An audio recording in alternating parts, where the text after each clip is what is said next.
નમસ્કાર દર્શક મિત્રો, આપ નિહાળી રહ્યા છો N24 ગુજરાતી। તો નજર કરીશું આજના મહત્વના સમાચાર પર। વાગરા મુખ્ય તળાવમાંથી યુવકનો મૃતદેહ મળતા ચકચાર, મુસ્લિમ આગેવાને સંભાળી અંતિમ વિધિની જવાબદારી। ભરૂચ જિલ્લાના વાગરા નગરમાં શુક્રવારે સવારના સમયે જુમા મસ્જિદ નજીક આવેલા મુખ્ય તળાવમાંથી એક યુવકનો મૃતદેહ મળી આવતા સમગ્ર વિસ્તારમાં ચકચાર મચી ગઈ હતી।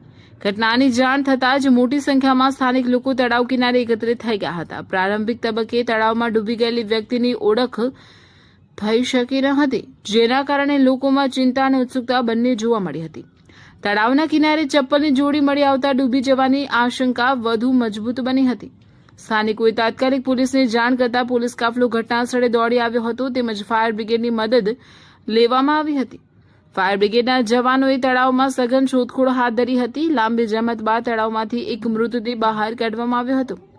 તપાસ દરમિયાન મૃતકની ઓળખ વાગરાની નવી નગરી વિસ્તારમાં રહેતા નગીન ખોડા રાઠોડ તરીકે થઈ હતી। મૃતદેહ મળી આવતા પરિવારજનોને ઓળખીતાઓમાં શોકની લાગણી છવાઈ ગઈ હતી।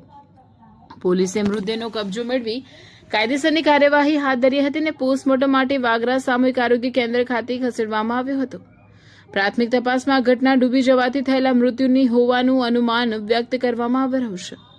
જોકે સમગ્ર મામલે વધુ તપાસ ચાલુ છે। આ દુઃખદ ઘટનાની વચ્ચે માનવતા અને કોમી એકતાનું અનોખું ઉદાહરણ પણ સામે આવ્યું છે। સ્થાનિક મુસ્લિમ આગેવાન ઝુલ્ફિકાર દશુએ મૃતકના પરિવારની પરિસ્થિતિને ધ્યાનમાં રાખી અંતિમ વિધિની તમામ જવાબદારી પોતાના શિરે લીધી હોવાનું જાણવા મળ્યું છે।